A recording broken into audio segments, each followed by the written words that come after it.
Good morning বন্ধু বান্ধৱীসকল, আপোনালোক সকলোকে অসমীয়া ডেইলি ৰাশিফল চেনেললৈ স্বাগতম জনাইছোঁ। আজি বুধবাৰ 2025 ছেপ্টেম্বৰ মাহৰ 10 তাৰিখ আৰু অসমীয়া ভাদ মাহৰ 24 তাৰিখ। আজি তিথি তৃতীয়া, পক্ষ কৃষ্ণপক্ষ। আজিৰ জন্ম ৰাশি হৈছে মীন ৰাশি। আজি সূৰ্য উদয় হ'ব 5:10 আৰু সূৰ্য অস্ত যাব 5:29। এতিয়া আহিছোঁ ৰাশিফলসমূহলৈ। মেঘ ৰাশি। মেঘ ৰাশিৰ জাতক জাতিকাসকলৰ কামৰ হেঁচা আজি অলপ হতাশা আৰু ভাগৰতা লৈ আহিব। আপোনাৰ পিতৃৰ পৰামৰ্শ মতে চলিলে কৰ্মক্ষেত্ৰত আজি আপোনাৰ ধন লাভৰ যোগ আছে। ঘৰুৱা কাম কাজ শেষ কৰাত আপোনাৰ সন্তান আপোনাক সহায়ৰ হাত আগবঢ়াব। অৱসৰ সময়ত সিহঁতক এনেকুৱা কাম কৰিবৰ বাবে উৎসাহিত কৰক। যিয়ে নকওক কিয় ভালকৈ বুজি আৰু ভাবি চিন্তি কওক, কাৰণ ৰুক্ষ শব্দই শান্তি বিনষ্ট কৰে আৰু প্ৰিয়জনৰ লগত দূৰত্ব বঢ়াই তোলে। সহকৰ্মী আৰু বয়োজ্যেষ্ঠজনৰ পূৰ্ণ সহায় সহযোগিতাৰ বাবে অফিচত আপোনাৰ কাম বহুত দ্ৰুতগতিত সম্পূৰ্ণ হ'ব। কৰ্মক্ষেত্ৰত এটা কামৰ বিসংগতিৰ বাবে আজি আপুনি চিন্তিত থাকিব আৰু এই বিষয়ে ভাবি ভাবি সময়ো বৰবাদ কৰি দিব। আপোনাৰ ব্যস্ত দিনজোৰাৰ বাবে আপোনাৰ জীৱনসংগী আজি নিজকে আপোনাৰ জীৱনত গুৰুত্বহীন বুলি ভাবিব পাৰে আৰু তেখেতক এই বিষয়ে সন্ধিয়া আপোনাক প্ৰকাশ কৰিব পাৰে। প্ৰেমৰ সম্পৰ্কত অধিক মধুৰতা আনিবৰ বাবে মটীয়া ৰঙৰ কুকুৰক তন্দুৰী ৰুটি খুৱাওক। এতিয়া আহিছোঁ বৃষ ৰাশিলৈ। বৃষ ৰাশিৰ জাতক জাতিকাসকলৰ আজি স্বাস্থ্য ভালে থাকিব, যাৰ বাবে আপোনাৰ সফলতা আৰু সোনকালে আহিব। এনেকুৱা প্ৰত্যেক বস্তুৰ পৰা দূৰত থাকক যাৰ ফলত আপোনাৰ শক্তিৰ অপচয় হওক। কোনোবা পুৰণি বন্ধুৱে আজি আপোনাৰ পৰা আৰ্থিক সহায় বিচাৰিব পাৰে। যদি আপুনি তেখেতক আৰ্থিকভাৱে সহায় কৰে তেন্তে আপোনাৰ আৰ্থিক অৱস্থাও অলপ দুৰ্বল হ'ব পাৰে। সন্তানৰ স্কুলৰ ঘৰৰ কাম তথা এছাইনমেণ্ট কৰাত আপুনি সহায় কৰাৰ সময় আহি পাইছে। আপোনাৰ প্ৰিয়জনৰ কঠোৰ ব্যৱহাৰৰ বাবে আজি আপুনি বহুত দুখী হ'ব। কেতিয়াবা এনেকুৱা লাগিব পাৰে যে আপুনি বহুত বেছি নিঃসংগ। সহকৰ্মী আৰু সহযোগী আপোনাক সহায় কৰিব আহিব, কিন্তু আপোনাক অধিক সহযোগ আগবঢ়াব নোৱাৰিব।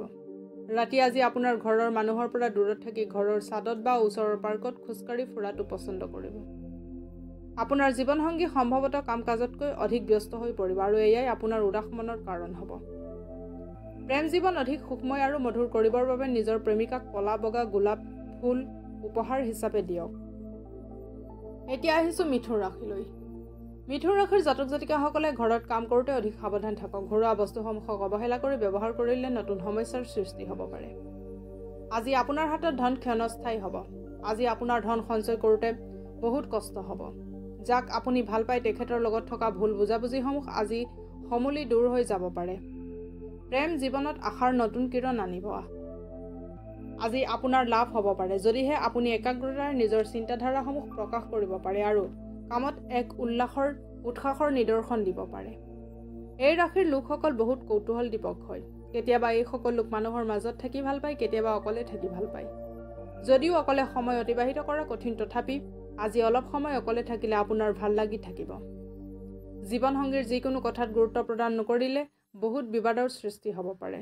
শ্বেতপুষ্প কিছুমান পইচা সহিত পানীত প্ৰবাহিত কৰিলে ভাল স্বাস্থ্য অটুট থাকিব।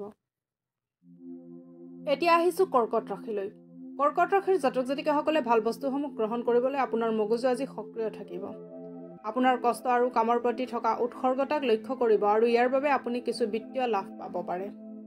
পাৰিবাৰিক দিশত বিভিন্ন সমস্যা গা কৰি উঠিব পাৰে। পাৰিবাৰিক দায়িত্বক অৱহেলা কৰা বাবে আপোনাক সকলোৱে বেয়া পাব পাৰে। ব্যক্তিগত বিষয়সমূহ নিয়ন্ত্ৰণত থাকিব। সন্তোষজনক পৰিণাম পাবৰ বাবে কামক যোজনাবদ্ধভাৱে চেষ্টা কৰা। অফিচত সমস্যা সমাধান কৰিবলৈ গ'লে মানসিক অশান্তিৰ সন্মুখীন হ'ব পাৰে। ঘৰৰ সৰু সদস্যক লগত লৈ আজি আপুনি পাৰ্ক বা শ্বপিং মললৈ ফুৰিব যাব পাৰে। আপুনি নিজৰ বৈবাহিক জীৱনৰ সকলো বেয়া স্মৃতিবোৰ পাহৰাই পেলাওক আৰু আজিৰ দিনটো ভৰপূৰ আনন্দ লওক। শান্তিময় জীৱনৰ বাবে ভৰ পুৱাতে উঠি সদায় পিতা অথবা পিতৃসম ব্যক্তিৰ পৰা আশীৰ্বাদ লওক। এতিয়া আহিছোঁ সিংহ ৰাশিলৈ। সিংহ ৰাশিৰ জাতক জাতিকাসকলৰ সন্তানৰ সৰল মনোভাৱ আজি আপোনাকো অনুভৱ হ'ব আৰু আপুনিও আজি ফূৰ্তিৰ অভিপ্ৰায় লৈ থাকিব। পইচাৰ নাটনিয়ে আজি ঘৰত কলহৰ সৃষ্টি কৰিব পাৰে। এনেকুৱা স্থিতিত ঘৰৰ মানুহৰ লগত বিচাৰ বিবেচনাৰে কথা পাতিব আৰু সিহঁতৰ পৰা পৰামৰ্শ লওক। ঘৰত এক উল্লাসৰ পৰিৱেশ থাকিব যি আপোনাৰ মন ভাল কৰিব আৰু মনত অহা হতাশাৰ ভাৱসমূহ হ্ৰাস কৰি দিব। আৰু ইয়াত আপোনাৰ পূৰ্ণ সহযোগ কাম্য হয় আৰু অকল এজনৰ সুখ দৰ্শকৰ দৰে বহি নথকাটোৱে শ্ৰেয় হ'ব। আপোনাৰ প্ৰিয়জনৰ লগত ফুৰিব গ'লে জীৱনটোক উদযাপন কৰি সময়বোৰ অতিবাহিত কৰক। আজি আপুনি অতিৰিক্ত দায়িত্ব নিজৰ কান্ধত ল'ব পাৰে, যি আপোনাৰ বাবে বহুত বেছি আয়ৰ আৰু প্ৰতিষ্ঠাৰ কাৰণ হ'ব। সমালোচনা আৰু অপবাদ ইত্যাদি দিয়াৰ বা কৰাৰ পৰা বিৰত থাকক। এই দিনটো আপোনাৰ সাধাৰণ বৈবাহিক জীৱনত কিছু বিশেষীকৰণ কৰিব পাৰে। আপুনি আজি কিছু অসাধাৰণ বস্তুৰ অভিজ্ঞতা লাভ কৰিব পাৰে। জেপত সেউজীয়া ৰঙৰ ৰুমাল ৰখাটো আৰ্থিক পক্ষৰ বাবে শুভ। এতিয়া আহিছোঁ কন্যা ৰাশিলৈ। কন্যা ৰাশিৰ জাতক জাতিকাসকলৰ ধনাত্মক চিন্তাধাৰাসমূহে মনত আহিব দিয়ক। ধাৰত পইচা বিচৰা মানুহক যিমান পাৰে গুৰুত্ব নিদিব। পৰিয়ালৰ সদস্যৰ লগত হাঁহি খিকিন্দালিৰে ভৰা ব্যৱহাৰে ঘৰৰ পৰিৱেশক লঘু আৰু আনন্দৰে ভৰা কৰি তুলিব। আপুনি নিজৰ ফালৰ পৰা সকলোতকৈ ভাল ব্যৱহাৰ কৰাৰ প্ৰয়োজন আছে, কাৰণ আজি আপোনাৰ প্ৰিয়জন বহুত সোনকালে খং কৰিব পাৰে। ছেমিনাৰ আৰু লেকচাৰসমূহত অংশগ্ৰহণ কৰি আজি আপুনি কিছুমান নতুন চিন্তাধাৰা লাভ কৰিব পাৰে। এই ৰাশিৰ লোকসকল আজি মদ আৰু চিগাৰেটৰ পৰা দূৰত থাকিব, নহ'লে আপোনাৰ সময় নষ্ট হ'ব। মন মগজু বেয়া হোৱা বাবে আপুনি অনুভৱ কৰিব যে আপোনাৰ জীৱনসংগী আপোনাক বিনা কাৰণত অশান্তি প্ৰদান কৰি আছে। হালধীয়া ভাত বনাই দুখীয়াৰ মাজত বিতৰণ কৰিলে আৰ্থিক স্থিতি সবল হ'ব। এতিয়া আহিছোঁ তুলা ৰাশিলৈ। তুলা ৰাশিৰ জাতক জাতিকাসকলৰ ব্যক্তিত্ব আজি সুগন্ধিৰ দৰে বিয়পিব আৰু সকলোকে আকৰ্ষিত কৰিব। ৰাতিৰ সময়ছোৱাত আপোনাৰ অৰ্থ লাভৰ পূৰ্ণ সম্ভাৱনা আছে, কাৰণ আপোনাৰ দিয়া ধন আপুনি ঘূৰাই পাব পাৰে। বয়োজ্যেষ্ঠজনৰ স্বাস্থ্য চিন্তাৰ কাৰক হৈ উঠিব পাৰে। যিয়ে নকওক কিয় ভালকৈ বুজি আৰু ভাবি চিন্তি কওক, কাৰণ ৰুক্ষ শব্দই শান্তি বিনষ্ট কৰে আৰু প্ৰিয়জনৰ লগত দূৰত্ব বঢ়াই তোলে। আপোনাৰ ওচৰত আজি ক্ষমতা দেখুৱাবলৈ সুযোগ থাকিব। জীৱনৰ জটিলতা বুজিবলৈ আজি ঘৰৰ বয়োজ্যেষ্ঠজনৰ লগত আজি সময় অতিবাহিত কৰিব পাৰে। আপোনাৰ জীৱনসংগীৰ বাবে আপুনি আজি মানসিক অশান্তিৰ সন্মুখীন হ'ব পাৰে। এটা সুখ শান্তিৰে ভৰা পাৰিবাৰিক জীৱন লাভৰ বাবে এক সুলভ পৰিমাণৰ কেশৰ খোৱা বস্তুত ব্যৱহাৰ কৰক। এতিয়া আহিছোঁ বৃশ্চিক ৰাশিলৈ। বৃশ্চিক ৰাশিৰ জাতক জাতিকাসকলৰ আকাংক্ষাসমূহ এটি সুগন্ধিত ধুনীয়া ফুলৰ দৰে ফুলিব। আজি আপুনি ঘৰৰ বয়োজ্যেষ্ঠজনৰ পৰা আৰ্থিক উপদেশ ল'ব পাৰে আৰু সেই উপদেশ শিৰোধাৰ্য কৰি জীৱনত আগবাঢ়িব পাৰে। আপোনাৰ স্বচ্ছন্দ জীৱনশৈলী ঘৰত অশান্তিৰ সৃষ্টি কৰিব পাৰে। এইবাবে ৰাতি বহুত দেৰিলৈ বাহিৰত থকা আৰু খৰচ কৰাৰ পৰা বিৰত থাকক। প্ৰিয়জনৰ স্বাস্থ্য বেয়া হোৱা বাবে আপোনালোকৰ প্ৰেমৰ সম্বন্ধত অশান্তি আহি পৰিব। আজি অফিচত আপুনি কিবা ভাল খবৰ শুনিবলৈ পাব। আজিৰ সময়ত নিজৰ বাবে সময় উলিওৱা বহুত কঠিন, তথাপি আজি এনেকুৱা এটা দিন যেতিয়া আপোনাৰ নিজৰ বাবে বহুত সময় থাকিব। আপোনাৰ জীৱনসংগীৰ আবদাৰবোৰে আপোনাক অশান্তি প্ৰদান কৰিব পাৰে। প্ৰেম জীৱন অধিক সহজ আৰু মধুৰ কৰিবৰ বাবে দুৰ্গা দেৱীৰ মন্দিৰত প্ৰসাদ নিবেদন কৰক। এতিয়া আহিছোঁ ধনু ৰাশিলৈ। ধনু ৰাশিৰ জাতক জাতিকাসকলৰ শিশু আপোনাৰ সন্ধিয়াৰ সুখৰ মাজত অধিক চমক আনিব। ভাগৰুৱা আৰু হতাশাৰে ভৰা দিনবোৰক সামৰণি মৰাৰ দিন আহি গৈছে। তাৰ বাবে আপুনি এক নৈশ ভোজনৰ আয়োজন কৰা উচিত। আৰ্থিক দিশত আপোনাৰ উন্নতি হ'ব। সামাজিক সমাৰোহত পৰিয়ালৰ লগত অংশগ্ৰহণ কৰিলে আপুনি ভাল অনুভৱ কৰিব। আপোনাৰ প্ৰিয়জন আজি গোটেই দিন আপোনাক মনত কৰাত সময় অতিবাহিত কৰিব। যোগ্য কৰ্মীৰ পদোন্নতি আৰু আৰ্থিক লাভ হ'ব পাৰে। আজি আপোনাৰ ওচৰত বহুত খালী সময় থাকিব আৰু এই সময়ৰ ব্যৱহাৰ আপুনি ধ্যান যোগ কৰি অতিবাহিত কৰিব পাৰে। আপুনি আজি মানসিক শান্তি লাভ কৰিব পাৰে। আপোনাৰ বৈবাহিক জীৱন ইয়াতকৈ অধিক ৰঙীন কেতিয়াও নাছিল। ৰঙা ৰঙৰ কাপোৰ অধিক পৰিধান কৰিলে স্বাস্থ্য ভালে থাকিব। এতিয়া আহিছোঁ ধনু ৰাশিলৈ। ধনু ৰাশিৰ জাতক জাতিকাসকলৰ শিশু আপোনাৰ সন্ধিয়াৰ সুখৰ মাজত অধিক চমক আনিব। ভাগৰুৱা আৰু হতাশাৰে ভৰা দিনবোৰক সামৰণি মৰাৰ দিন আহি গৈছে। তাৰ বাবে আপুনি এক নৈশ ভোজনৰ আয়োজন কৰা উচিত। আৰ্থিক দিশত আপোনাৰ উন্নতি হ'ব। সামাজিক সমাৰোহত পৰিয়ালৰ লগত অংশগ্ৰহণ কৰিলে আপুনি ভাল অনুভৱ কৰিব। আপোনাৰ প্ৰিয়জন আজি গোটেই দিন আপোনাক মনত কৰাত সময় অতিবাহিত কৰিব। যোগ্য কৰ্মীৰ পদোন্নতি আৰু আৰ্থিক লাভ হ'ব পাৰে। আজি আপোনাৰ ওচৰত বহুত খালী সময় থাকিব আৰু এই সময়ৰ ব্যৱহাৰ আপুনি ধ্যান যোগ কৰি অতিবাহিত কৰিব পাৰে। আপুনি আজি মানসিক শান্তি লাভ কৰিব পাৰে। আপোনাৰ বৈবাহিক জীৱন ইয়াতকৈ অধিক ৰঙীন কেতিয়াও নাছিল। ৰঙা ৰঙৰ কাপোৰ অধিক পৰিধান কৰিলে স্বাস্থ্য ভালে থাকিব। এতিয়া আহিছোঁ মকৰ ৰাশিলৈ। মকৰ ৰাশিৰ জাতক জাতিকাসকলৰ জীৱনসংগীৰ মৰম লগা ব্যৱহাৰে আপোনাৰ দিন আনন্দৰে ভৰা কৰি তুলিব। আৰ্থিক দৃষ্টিৰ পিনেদি চাব গ'লে আপোনাৰ আজিৰ দিনটো ঠিক ঠাক যাব। আজি আপোনাৰ ধন লাভ হ'ব, কিন্তু ইয়াৰ বাবে কষ্ট অপৰিহাৰ্য। পাৰিবাৰিক সমাৰোহ অথবা অনুষ্ঠান আৰু মহত্বপূৰ্ণ উৎসৱৰ বাবে এয়া এক ভাল দিন হিচাপে বিবেচিত হ'ব।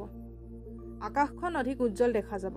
ফুলসমূহত ৰঙৰ খেলা ধুনীয়াকৈ প্ৰতিফলিত হ'ব আৰু আপোনাৰ ওচৰে পাজৰে থকা সকলো বস্তু উজ্বলি উঠিব, কাৰণ আপুনি নতুনকৈ প্ৰেমৰ অনুভূতি অনুভৱ কৰিব। কামত কম উন্নতি তথা প্ৰগতি আপোনাক অলপ মানসিক অশান্তি প্ৰদান কৰিব পাৰে। আজি আপুনি জীৱনসংগীক ফুৰাব লৈ যোৱাৰ পৰিকল্পনা কৰিব, কিন্তু তেখেতৰ গা বেয়া হোৱা বাবে আপোনালোক যাব নোৱাৰিব। যেতিয়া আপুনি জীৱনসংগীৰ লগত ভাৱনাত্মক দিশেদি জড়িত হ'ব, তেতিয়া আত্মীয়তা নিজে নিজে অনুভৱ হ'ব।